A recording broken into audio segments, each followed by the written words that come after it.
my senior project, The Effects of Culture and Politics on Video Games. Oh, there we go. This is just a brief overview of what I'm going to be going through in my agenda. So let's go into the thesis. Culture and politics play a role in influencing games and their design. Games are designed, developed, and marketed to influence the habits and attitudes of the playing public. In turn, games can have an impact on culture and politics.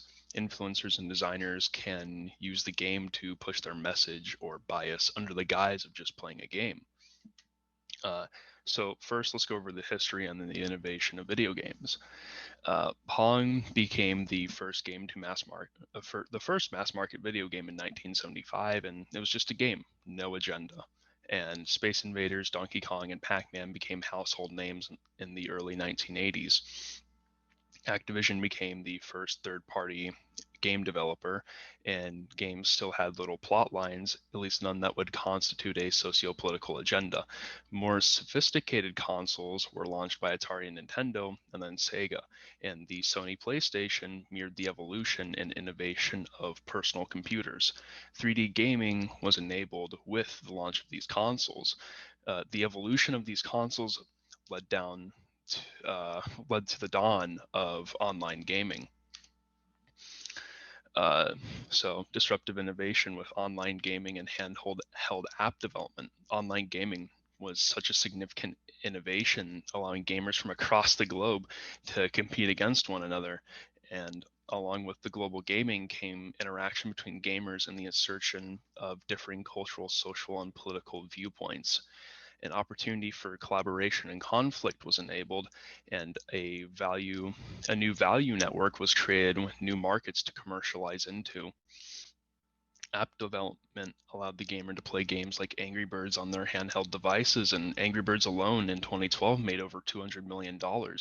While markets expanded, creating significant commercial opportunity, the ability to influence game design grew exponentially. So let's move into the culture side of the video games.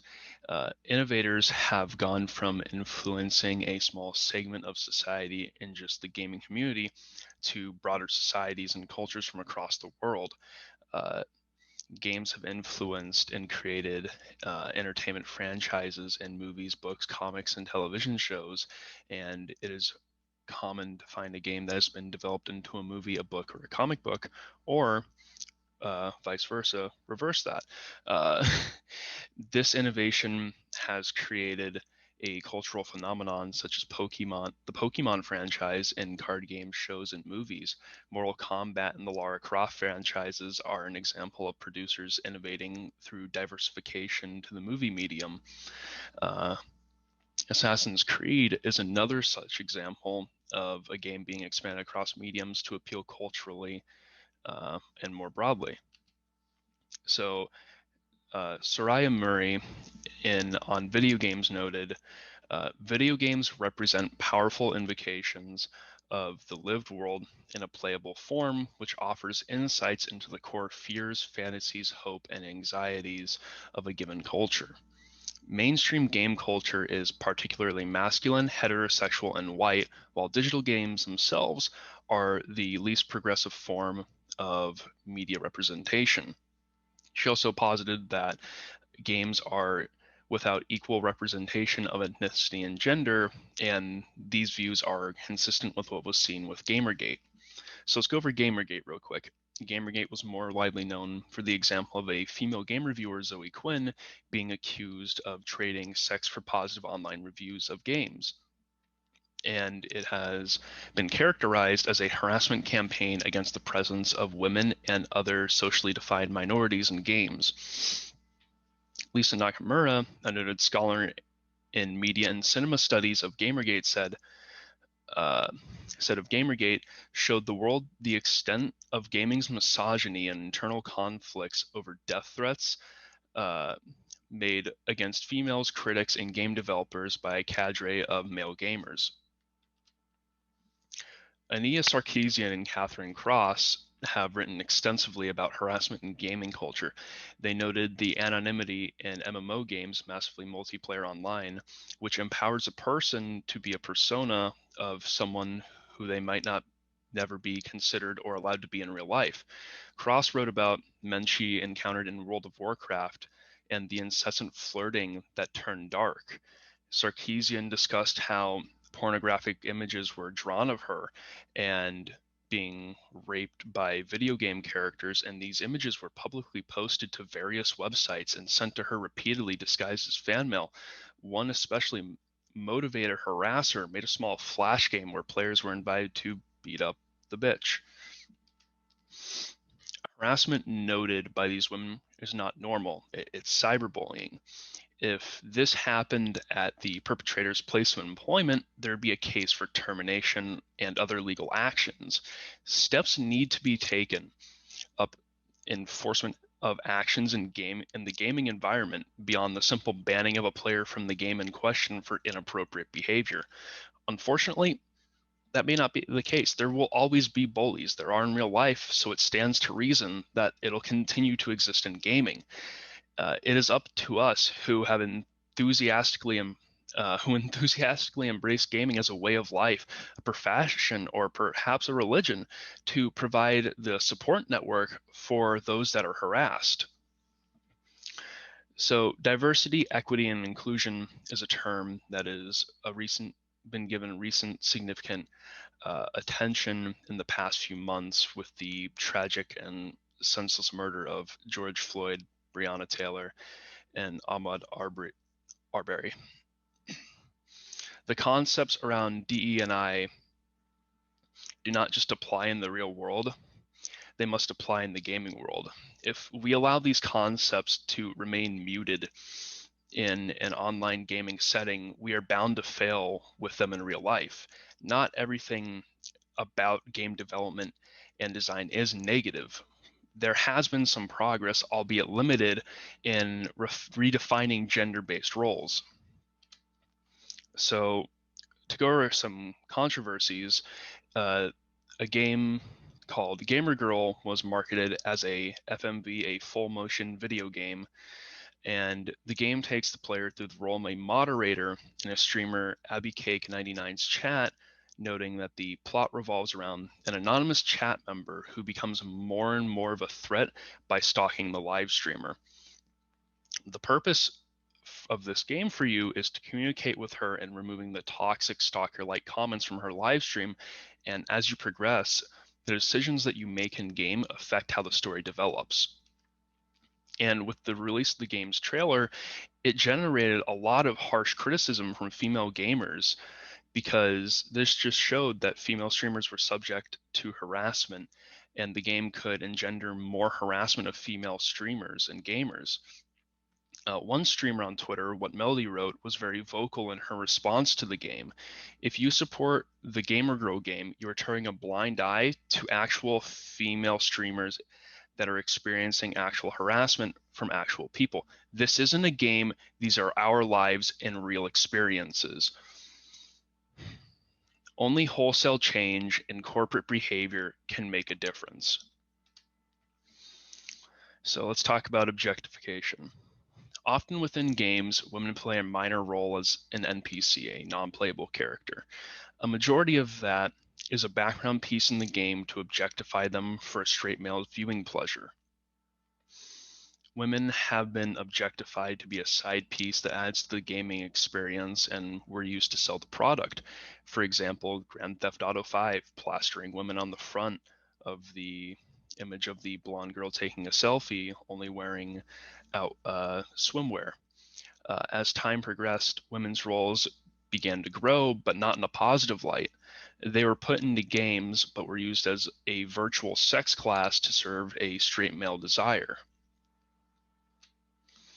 On a progressive note, some companies have made attempts in taking gender stereotyping. Ubisoft's Assassin's Creed 3 Liberation used a female of mixed ethnicity as the protagonist. This was a radical departure in game design. The fact that the storyline was developed to depict a person that is both ethnically and gender different from those that led society and politics at that time is dramatic and powerful. But unfortunately, Ubisoft has not developed another strong female lead. Murray appropriately states that we should argue that diversity should exist in games for the betterment and expanded potentials of play, as opposed to hammering away at the industry using the blunt instrument of moral obligation to be inclusive and pluralistic, because this ultimately only refines the binary and hierarchical relations between the norm and the peripheral. Early evolution in politicizing games began with SimCity and Civilization. It had a seemingly innocent ability to design a metropolis in SimCity, and it required the player to use the economic model center as the Laffer curve. The Laffer curve is the theoretical darling of conservative politician and supply side economics. The players become indoctrinated into a view of economics and politics fostered by the seemingly benign design of the game. The ability to bend a player's perspective to align with the designer's belief system is a powerful way to powerful incentive to influence game design. In many ways, games educate players about different political systems and reflect belief systems at the time that the games were created. Call of Duty World War II is an example of a game with a patriotic battle cry for the Allies and contains subtly concepts of exceptionalism and hegemony. Ian Bogost in Persuasive Games argues that video games can also disrupt and change fundamental attitudes and beliefs about the world, leading to potentially significant long-term social change. The U.S. Army has created America's Army was created by the U.S. Army as a tool to increase recruitment. It requires the player to start in basic training and follow the Army's rules of engagement, and is a microcosm of moral imperative of the U.S. Army and the ideology of the early 21st century U.S. Military aggression. Political influence on game design is not just the bastion of conservatives, though more mainstream games lean in that direction. Progressive views can be seen in indie games, which many have advocated for. Alfie Brown from The Guardian advocates that games should be put to work for left-wing politics, while Prathana Mitra states that indie games are an area where media censorship, immigration, surveillance, governance, gender, sexuality, and body politics should be focused. While not likely to be commercially successful, these progressive games can be very educational and persuasive. Companies that develop games do what they can to not be seen to have a political agenda. In doing so, Campbell points out that their strategy, according to industry sources ranging from developers to publicists, is to profit from emotive societal divisions while ducking difficult conversations about what their works might signify. It is up to the players to take a stand against the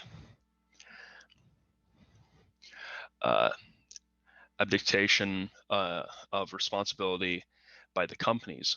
When discussing the need for change while mitigating political influence is important, the need for cultural change outweighs it. So in summary, what could the developers and corporations do to improve upon the industry?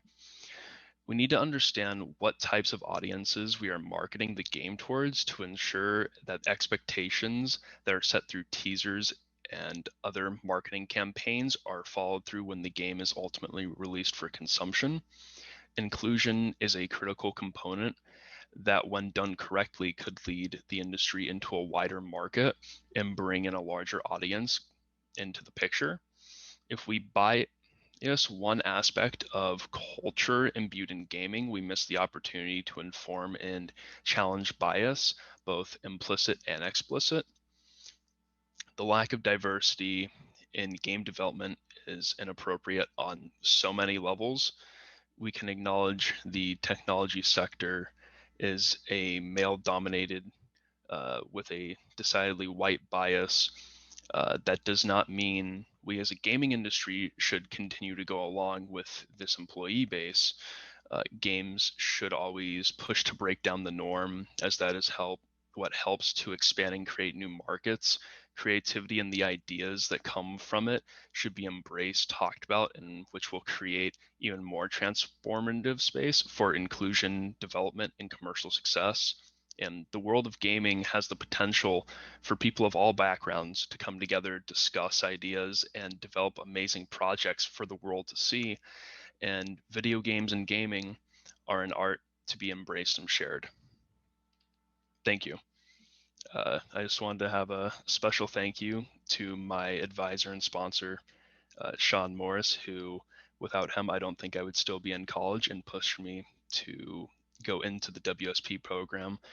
Professor Jeffrey Long, who opened my eyes to the world of game design and pushed it past what I normally looked for in games, and to Professors Andrea Wren and Kay Sanders, who helped me so much in developing my my way through WSP, and I thank you all so much.